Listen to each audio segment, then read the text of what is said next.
Hi, this is Sonny Grosso here, and I'm chatting with Staxx. Make sure you tell everybody. Stay tuned.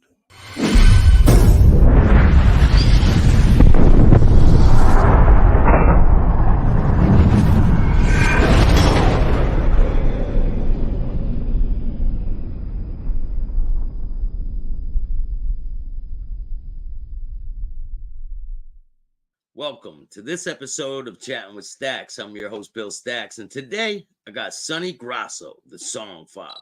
Yo, How you doing, man? I'm having a Staxx attack. Thank you for joining me. I appreciate you taking the time. Oh, it's my pleasure, brother. It's my pleasure. We have a bunch to talk about. We're going to get into your story. You want to introduce yourself to the people? Yeah, hello. I am Sonny Grosso, as he said, the song father. And I've been dying to get on the Staxx show. Yeah, we're starting to pick up on numbers, and I'm starting to cover some ground. Yeah, you'll be at 10,000 before you know it. Yeah, I feel it coming pretty quick. It's coming. You know, yeah. I love that beginning, man. The opening is nice. Thank you. Wow. So where were you born and raised, Sonny? Yeah, I was born in Manhattan. We moved to the Bronx when I was like, I don't know, maybe one. And then we stayed there till my three sisters were born. And then the neighborhood started changing a little bit. And we went out to Long Island. And I was not happy. I was not happy. No, what age did you leave? I think I was 11.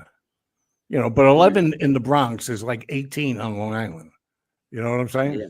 Yeah. Got all your friends, you're running around the neighborhood, right? Right. Yeah, exactly. I mean, I used to go down the elevator at 5 years old. Of course, the world is different now, and just say goodbye to my mother and just go and hang out in the streets in the back where the playgrounds were behind the projects, and or take a walk up the block. I lived on 230th and Broadway. The L went right past my bedroom. It took me I would say a good year and a half to get used to how quiet Long Island was. It was just, I couldn't sleep. It was too quiet. But yeah, because you're used to all the commotion and the sirens and the train and the train going by. Yeah. You know, it was amazing. You know, hang out and play downstairs. My mother would come to the window when the ice cream man came, you know, roll a couple of quarters up in a tissue and throw it out the window, and we'd have to go and catch it. And, you know, these are memories a lot of people will never have. And you know, that bothers me. Everything is so sterile right now and being watched, and, you know, and then, you know, you don't want to let kids out of the house even when they're 15 years old, because it's a crazy fucking world out there. Yeah, now it is getting. Yeah, so I mean, I treasure those memories a lot. So when you were a kid, what type of things were you getting into in the neighborhood? Mostly trouble. I think you know what that's about. Yeah. You know, and especially there, you know, they had in the community center of the projects, they had free shop if anybody wanted to take shop. And, you know, hey, you know what? The guy shouldn't have let me in, but he let me come in and do it. And the second day, I sliced my finger open. I still got a scar on it. You can't see it. I had to go up and my mother went down. With the bandsaw or something? Was it the bandsaw? Yeah. I did the same thing. Did you really? Yeah. I could have lost a finger. My mother ripped this guy to pieces. I think I was 6. He's 6 years old and you're letting him operate a saw. What the hell is wrong with you?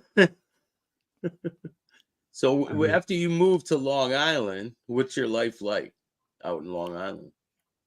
The one thing that was good was the women out there on the island, you know, and, you know, everybody congregated on our block, which was great. They came from all over the place and, you know, play stickball, play box ball, kickball out in the streets and everything, and go behind the garage and get a few kisses in here and there. And, you know, it didn't take me long coming from the Bronx to have like my own little crew, you know? Yeah. The kids accepted you pretty quick? Pretty quick, yeah. And, you know, organized them, and, you know, did some things that were, when I look back, I laugh, but, you know, but they were kind of stupid. I don't know if you remember back in the day, you used to be able to put a carnival for, I don't know, cerebral palsy or muscular dystrophy or whatever. They send you all the things in a little kit. You put on your carnival, and then you send them the money. Well, I rigged the carnival, and we were doing pretty good. me and two of my pals. We had a candle like this, and you had to take the water gun and shoot it. If you shot out the candle, you won a prize. But behind the wall here was a fan, right? Like this. So as the water came, the fan would blow the water away. Nobody won a freaking thing. Oh, so you had it all rigged from the jump. Yep. Without a doubt. That's You funny. used to take a diamond, you had to like toss it, and if it landed on a little saucer, you won a prize.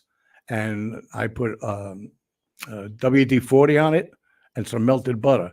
So it would hit the plate like at 2 miles an hour, and it would come off the plate at like 150 miles an hour. That's pretty smart, though. Like, for you to think of that type of stuff back then, Right? to get people's money is pretty ingenious. I know. Not smart, not very Christian-like, but. And then Did one you day ever get caught? You ever my get caught father, doing I it? got caught. I got caught by my father because he brought the whole family, my grandmother, aunts, uncles, everybody came. And I'm like, oh man, we're going to make a ton of money here. Not thinking I'm screwing my own family, you know? And he was watching and he picked it up right away. So, playing Yeah, I have a pool, story like that. We were throwing rocks at cars off a bridge when we were young kids. Smashed the car window. It was my aunt's car. Yeah, it's my own aunt's car. We got so much in common. When I first got my license, I said to my mother, I'll go to the store. I'll go to the store for you. She was all right, but be careful and take the car and go to Dairy Barn and get this and milk and whatever.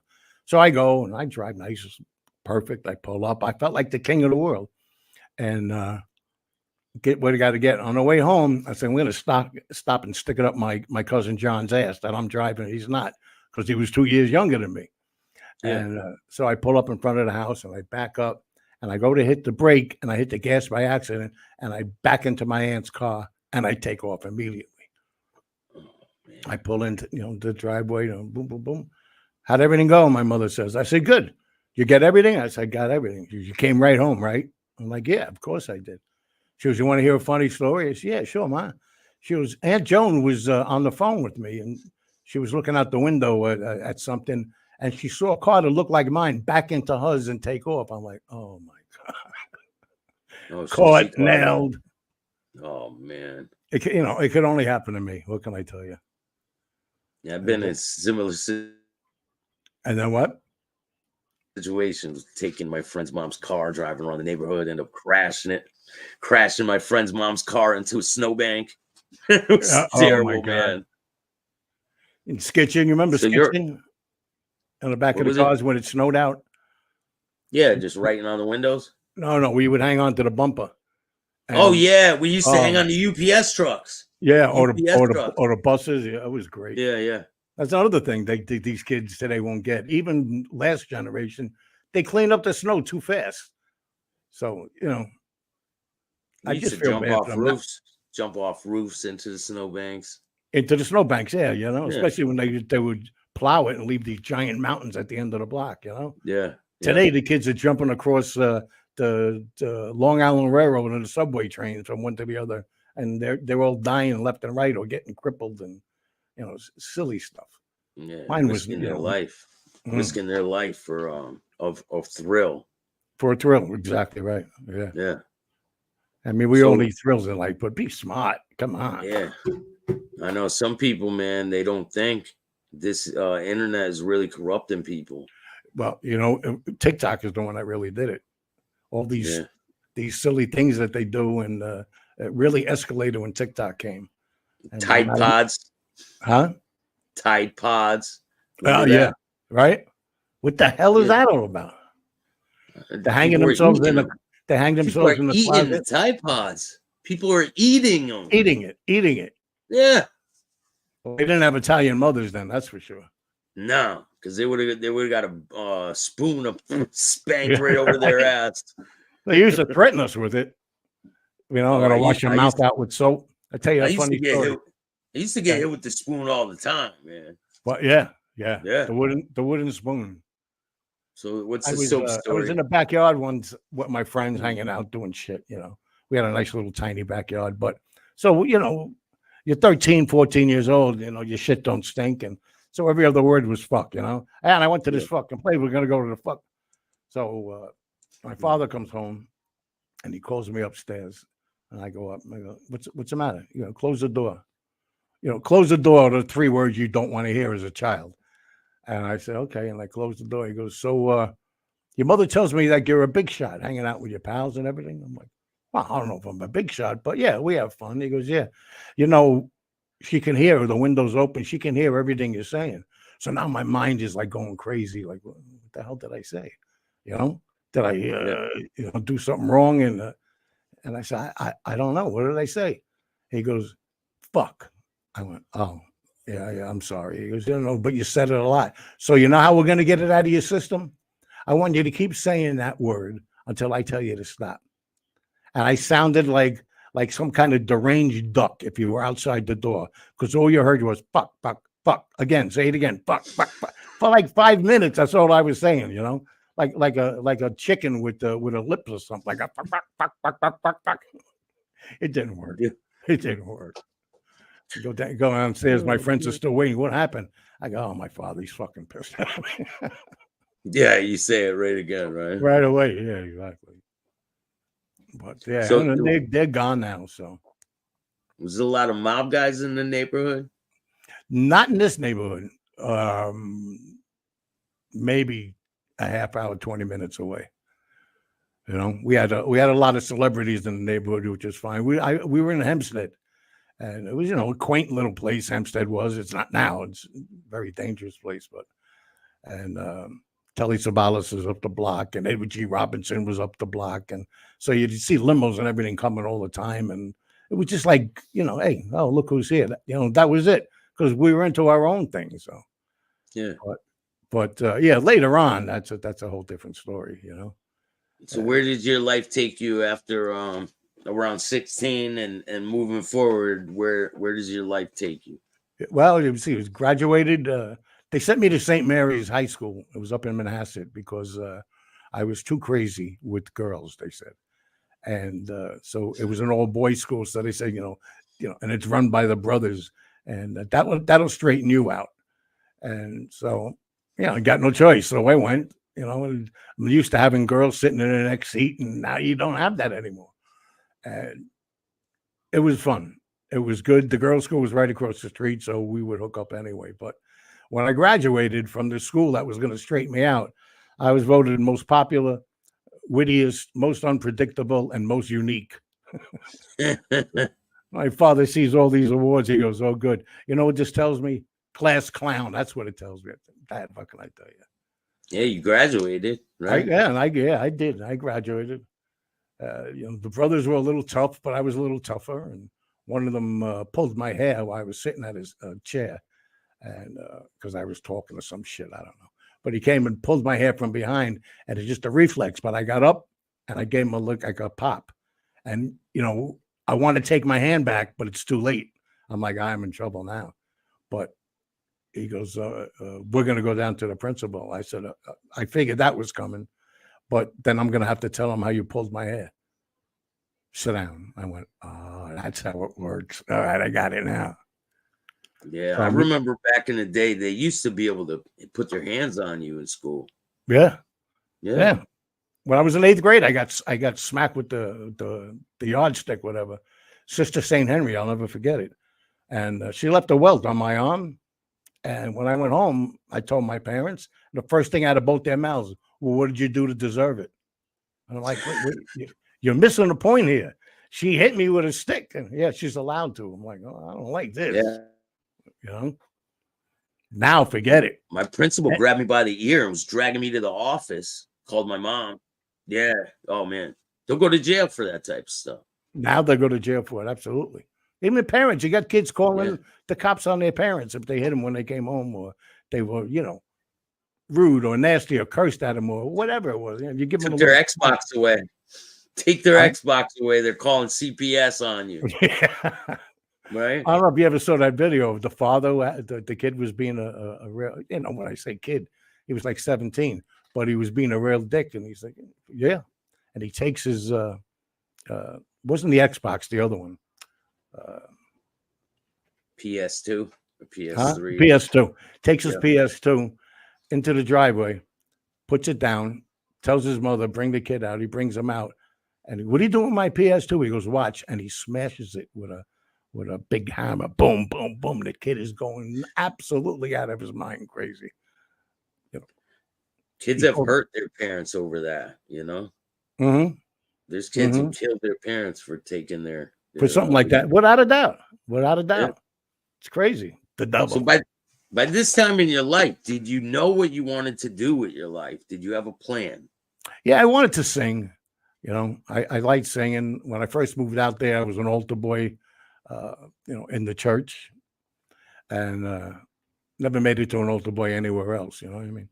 Yeah. And, but and then I said, let me try out for the choir only because I wanted to be around the girls, and I made the choir, and I had a lot of fun singing, but also hanging out with the broads there. But it was great. So then, after I graduated high school, I was done. I didn't want to go anymore. It was enough. And no, you got to go to college. And so my first semester, my cum was 0.0014 because I got I got a D, 2 Ds, and 4 withdrawals. I would just go to school and I would sit in the parking lot of my car and Just sing hang along out. to You just sing hang along out. to the radio. Yeah, yeah. So that I was my used to go to school just to socialize, you know? Yeah, there's no socializing in college, though. Everybody's brand new. You don't know anybody. It's not like, hey, who do you have for math next year? So you already got your day or your year planned. But when you get out and start going to college, no, Do you it's get a job at this point in your life? huh? Yeah, I Did you worked have in a job? Friendlies. My very first job was working in a drugstore, and I was let go because I kept breaking too many things. Whatever. But then I went to Friendlies just to shut everybody up and worked my way up to be the youngest assistant manager in the history of Friendlies. But I had to quit because I went from when I started there, I was a 28 or 29 waist. And when I quit, I was a 46 waist. I was eating everything in sight, Bill. Everything in sight. Shooting the whipped cream in my mouth, cheeseburgers, this Sundays, this for the manager it was free. So all I Yeah. do is eat all day, Yeah. And then And, we had a and little carrying all thing. that weight, What? carrying all that weight is kind of strenuous on your body. They had to order special pants for me. Well, for the manager pants, right? 46 waist. I mean, come on. Wow. And it took me 60 years to get back to that. No, because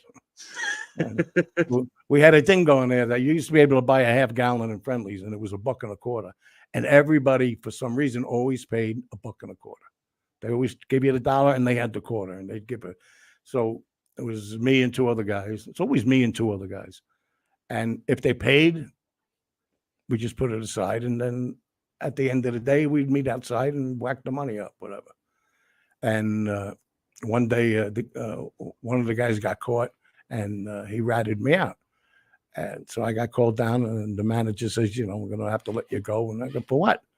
Here I am being an assistant manager, and you're firing me. And he goes, because listen, let's just leave it. I know what you're doing. And so told me, and I said, I'm not doing anything. What last night? So we had somebody go talk to him, and then he came in and told the truth to the manager, and then I went back in. But when I hit the 46 waist, it was time to go anyway. They were calling me Fribble Face and Ice Cream Man, and Oh man. so. But yeah, that was cool. And What was then I worked as a bouncer and a bartender for about 5 or 6 years. Those were the best times, any crazy situations as a bouncer? You know what? I had one fight. That was it. But I would talk. I would explain what's going to happen if this continues. And then different from the bouncers back then, even today, I would let them stay if they behaved, because if I throw them out, they're losing business. Yeah. You know what I'm saying? Yeah. So I would let them stay. And one guy, I let him stay, and then he started again. It was the only fight in 6 years. That's pretty good. Yeah. That's really good. Then I got, promoted up to a bartender, and I was damn good at it. Got to be honest with you. I just liked it. It's like being on stage when you're a bartender. And this was in, it was inside the square. So everywhere you look, there's people all around, and you're performing for them just to get your attention or telling jokes or whatever. And then we started singing there. And my old man says, I think it's time you get a real job.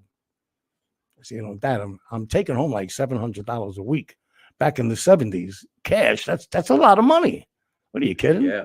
I wasn't saving most of it, but it's after hours after you close up the bar, but it was good money.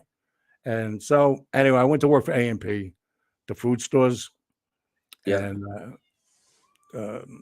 started as an assistant manager. I started as a receiver in the back unloading trucks and shit, kind of like the Irishman, Did you have stuff falling off the truck and things? Yeah. Yeah. I'm trying to set that up now if I can. If anybody out there is working in a grocery store. Oh my God, the prices are ridiculous. It's insane. It's crazy. It's got to be somewhere illegal. I don't know. When I moved to Florida in '61, I'll get back to A&P.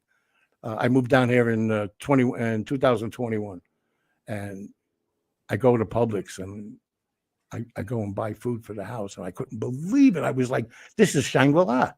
It was easy 60% of what I was paying up in New York. I said, "Oh, this is terrific." Go out to eat. All right, a little pricey, but nothing like up in New York. The restaurants where the prices were good. Then that friggin' pandemic hit, and they've been trying to make up all that money they lost ever since. Nobody ever stepped in and said, "Hey, whoa, you out of control with your pricing." So they just I think it was price gouging. I think a lot of it is price gouging. It is. They see an opportunity and they whack the prices to get the people's money. Yeah, without a doubt. Gas stations too. Yeah. Some of them got in trouble for doing that, I think. Yeah, I got a few of them in trouble myself. I got to be honest. I don't know them, so I don't hang out with them. So I'm not exactly a rat, but I was pissed that they were charging over $1 more than everybody else. So I called up to the local town from Palm Beach, and I gave them the address. And I went by, I think 3 days later, and they had those plastic fences that they put up, with the holes all the way around. You couldn't pull in or out. And I see the manager standing out there, and I go, "Good, go fuck yourself." And he was like, he has no idea, but you can't do that. Then they let him reopen back to the regular price. There's a Walgreens in my town, and they were doing a lot of shady shit. They were just, the prices were insane. They were really asshole people. So I just stopped going there. Eventually the doors closed and they moved. They left. Yeah. Well, they got fined, Walgreens, for different places. You're supposed to have, which I learned from my days in A&P, you're supposed to have uniform pricing if you're a chain. You can go up and down a nickel, a dime, whatever it is, based on where it's located and shit. But everything is coming in at the same price for all stores. And they were, as you said, they were gouging the shit out of it. When those Squishmallows came out, people were selling them, like Costco was selling them for, say, $18, and Costco's, pretty big chain. And they were selling them for $25 and $30. And they were so big, people were paying for them, like those Stanley Cup things that are going around now. Yeah. But they got fined at least. But anyway, so I went with A&P. Then I got promoted from being a receiver to an assistant manager again, the youngest ever. And then I got promoted to a district manager of loss prevention security. I was just good at it, at catching people. And they wanted me to go after, the kids that were eating potato chips in the back room. And no. I'd go up to them, "Guys, come here. What are you doing? Go over there. Go over here. There's a camera here. Don't do that." I went after the big guys that were going in and fleecing the company and fleecing the store managers and everything else. Yeah. And based on that, I made a lot of apprehensions. I got promoted up. And when I left, I was corporate vice president, traveling all over the country, up into Canada. And that was the best times ever. I never would have made it to New Orleans as many times as I did, or Atlanta, or even Toronto, and that was fun. But I think I made over $3 million. I recovered for the company, and wow. And I was there for 29 years, and I averaged about 100 the rest of the year. So you do the math there. It was pretty good. Any crazy situations on the apprehensions? Oh yeah, there's a few of them. I'll tell you one where I turned the tables. I'm at a store just visiting a manager down in Manhattan. It was a food emporium. And so I was just on my way walking in, and there's a whole bustle and this and that. And there was five black guys they had they were loaded with meat. So we'll gather them all up. We take it out of their pants, this and that, and we lay it out on the counter and add it all up. And at that time, this was again, it was in the 70s. It was $500 worth of meat that they had between the five of them. And so, tell the manager, call the cops. And I had this kid that I was training. When I say kid, he was older than me, but he was new to the company. I said, I'm going to have a cigarette. Stay here, make sure they don't leave, and I'll be right outside the door.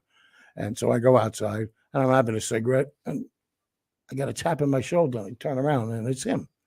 I go, what are you doing? No, I just wanted to you know how long we're going to be here? I get the fuck back inside and stay where I told you to stay. I go back in, all the meat is gone. They put it back. Now what do I do when the cops show up? So you know what I did? I said, fuck you. I went to the meat department. I just pulled out $500 worth of meat, and I laid it out. So now the cops come in, tell them that we caught him with this. And the one guy says, that's not the meat we stole. We put that meat back. Dead, gone. So, oh man, yeah, stupid man. So why'd they even put the meat back? Can it like? Oh, because then what are you going to show the cops? What are you going to tell the cops? There's no meat. I don't know what he's talking about. So they said, hey, let's just put the meat back. So they put it all back. Oh right. Yeah.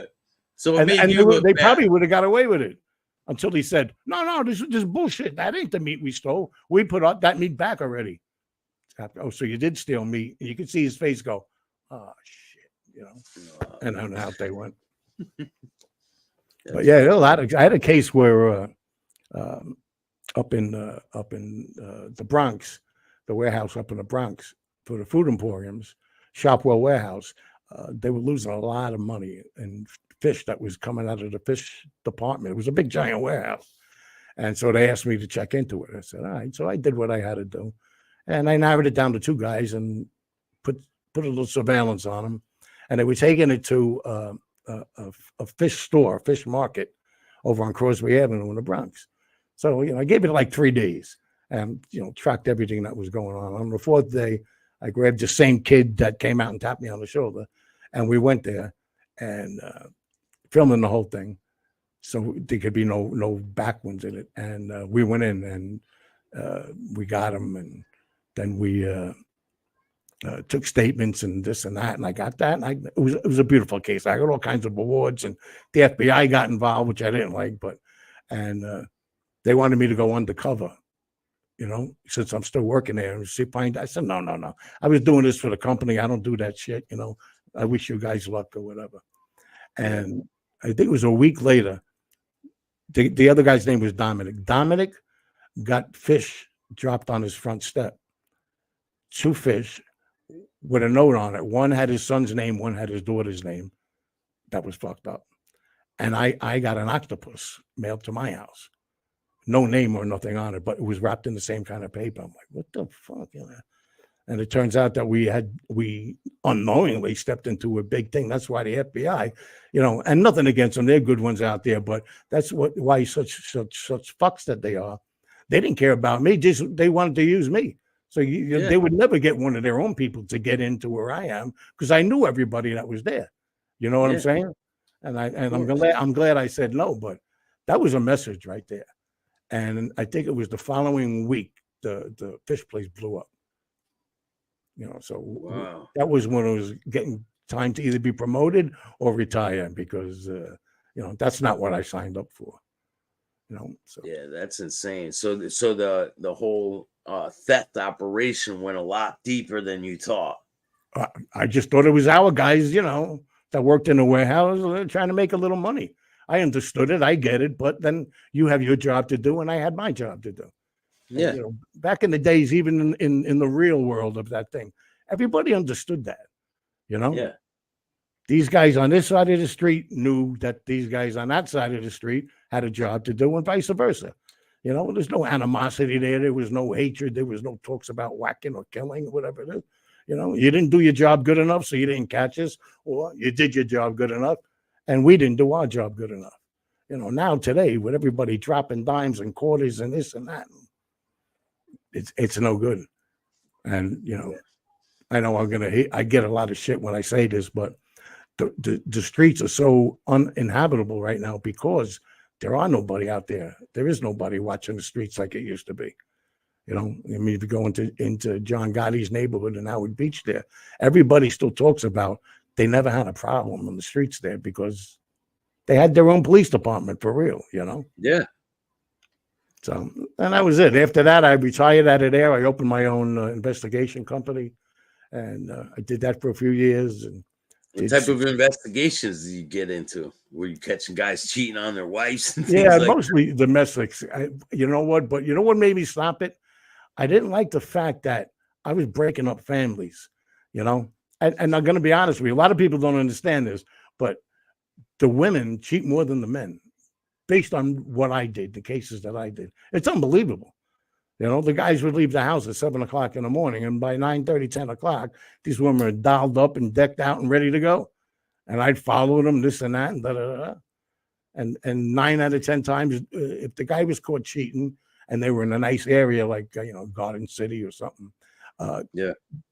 The women wouldn't do anything because where are they going to go?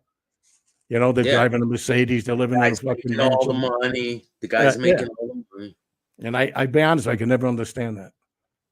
There's a lot of things you can do to people in the world, but lying to them and cheating to them. My mother brought that up in me. There's two things I can't stand: a liar and a sneak.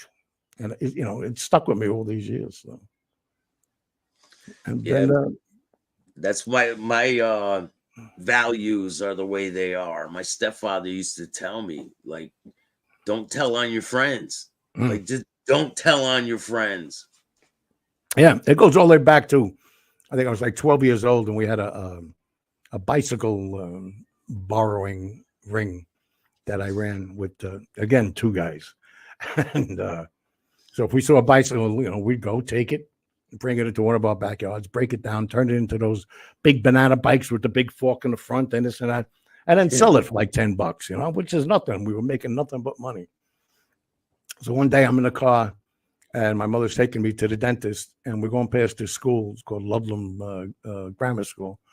And there's 3 kids playing basketball on this side of the school, and they park their bikes all the way around the other side on this side, instead of bringing it where they can keep an eye on it. So when we got to the dentist, my mother dropped me off. I went inside. I said, oh, can I use the phone? I forgot. I got to tell my mother something. Oh, yeah, sure. And I called my friends. I go, listen, Ludlam, go there now. There's 3 bikes there. So they go, okay, good. So then I go in. The dentist does what he does and, you know, wait for my mother to pick me up, takes me back home. And I said, all right, I'm going to get on my bike and, you know, go see my pals. You know what I'm saying? So I go to the first house. I go to Bobby's house, and the mother opens the door, closes the door. Ring the doorbell again. She goes and closes the door again. I said, you know, so my instinct said, all right, let me get out of here, because there was always something going on in that house anyway. So, but I didn't think it had anything to do with me. So then I went to Mickey's house, which was like, I don't know, 4 blocks away. And I go over there, same thing. I ring the doorbell. His mother opens the door. I said, hey, I won't say the last name. You know, hi, Mrs. Blah, blah.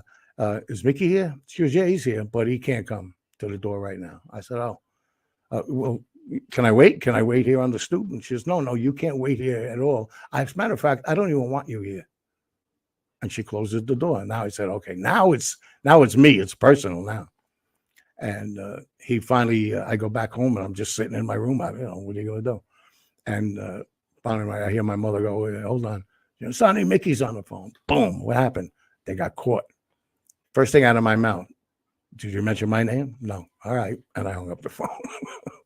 So it was instilled in me all the way back then, too. You know, you just don't rat. What is it going to do? How is that going to better your life? That you say, wait, Sonny called me up and told us to steal it. You still stole it. I didn't do it. You know what I'm saying? It sounds like they did tell. What? Right? It sounds like your friends did tell on you. At the very least, they told their parents that, that, you know, I was the quote unquote ringleader. You know, I used to, one day I came home from school. All these memories are coming back. It's great. And came home. I was in high school, and I come home, and I walk in the front door, and there's 3 sets of parents there with my parents. All right, so maybe they're having an afternoon cocktail. Who the hell knows? Whatever. I say hi to everybody, and I go upstairs, and my mother goes, "Wait, could you come here a minute?" Then I know I go, yeah, what? She was, whatever their last name, Mr. and Mrs. So-and-so. They're here for a reason. They want to talk to you. I'm like, okay, what's up? Have you been playing pool for money? And I go, yeah. No, not a lot of money, a quarter a game or whatever, which was a lie. But I go, yeah, a quarter a game, maybe 50 cents a game. She goes, yeah. Well, it's a little more than that, I think, because Bobby has already stolen $40 out of my wallet. And then Frankie's mother goes, and Frankie's stolen about $35 out of my wallet. And Bobby's the one that got caught. And she goes, what are you doing? Taking this money out of my wallet. I goes, I have to pay Sonny because I lost it to him in pool. I mean, but so why is that why are you getting in trouble for that? It's just a pool game and you won the money. And I won, but you're not supposed to be doing that. So no, the pool is supposed to be for fun. I'm like, well, I didn't learn this on my own. I didn't learn it on watching TV.